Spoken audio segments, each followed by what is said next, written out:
在今天節目開始之前，邱醫師想先請問大家一個問題：你會不會覺得自己內臟脂肪太多？會的人請在下方留言區裡面打1，不會的人請在下方留言區裡面打0。同時，邱醫師也歡迎大家在留言區裡面多多分享，你會不會擔心自己的肚子太大，是因為內臟脂肪過多造成的？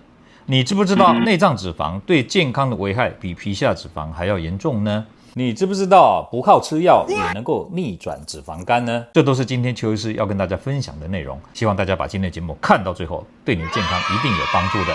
邱醫師就是要跟大家談談如何利用3多3少呢來跟脂肪肝說拜拜。在邱醫師的減肥門診當中呢，經常有人做體組成的測量，會發現說內臟脂肪太高啊。內臟脂肪太高是什麼意思呢？大概10以上就太高了，10到14我們就是內臟脂肪偏高。那如果內臟脂肪呢15以上，哇，那就表示肯定高，內臟脂肪真的太高。那內臟脂肪太高呢，就要小心了，可能是肠子周邊的脂肪多，也有可能是什麼肝臟的脂肪多。那這樣的情況底下呢，就是所謂的脂肪肝。脂肪肝的定義，一般来講是我們肝臟當中脂肪的重量呢超過了肝臟總重量的5%呢，就叫脂肪肝。或者是肝組織切片當中发現超過10%的肝細胞有脂肪堆積的現象，我們也叫脂肪肝。一般人都是在例行的身體健康檢查的時候呢，發現他自己肝臟當中脂肪偏高，所以有脂肪肝的現象。大家一定要先知道哪些食物是脂肪肝的黑名單食物。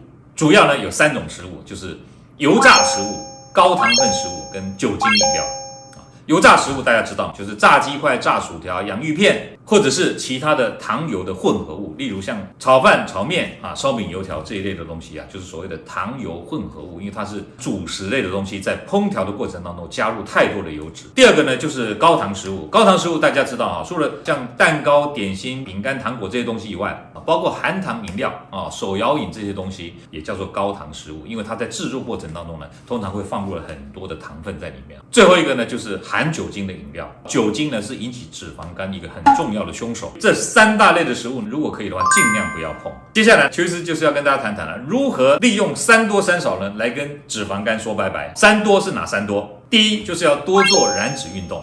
燃脂運動是什麼運動？就是有氧運動。有氧運動要把握什麼？叫5-3-1的原則，每周至少要5次，每次至少要30分鐘，然後要让心跳達到110下，這就是5-3-1的原則。例如快走騎單車跳繩慢跑這些都可以燃脂運動。第2多就是要多吃高纖食物，例如哪些？主食類的就盡量多吃糙米、燕麥、地瓜；吃麵的話就盡量吃蕎麥麵；要吃麵包呢，就盡量吃糙米麵包、全麥麵包。第3多是什麼呢？就是多喝水。多喝水可以使小分子的脂肪酸從尿中排除，對於降低血脂肪有一點點的幫助。但是喝水呢，也不是喝越多越好只要發現尿色重、尿味濃，就應該要多喝水。再來呢，跟大家談到3少，哪3少？第1少，少碰黑名單的食物。剛剛邱醫師有跟大家提到，黑名單的食物就是油炸、高糖、酒精這3類的食物。第2少呢，就是要少吃来路不明的藥物，包括中藥也包括西藥因為這些藥物呢也是造成我們脂肪肝一個很重要的因素第3少是少什麼呢？就是少喝酒。虽然說少量喝酒可能對心血管有一點點幫助，但是呢，酒对肝臟絕對是不好的希望今天分享的訊息對你有所幫助3多3少，輕鬆跟脂肪肝說拜拜。歡迎大家訂閱我們的頻道，按讚分享打開小鈴鐺獲取最新的訊息。我們下回再見，拜拜。好，接下來呢就是跟大家談避免。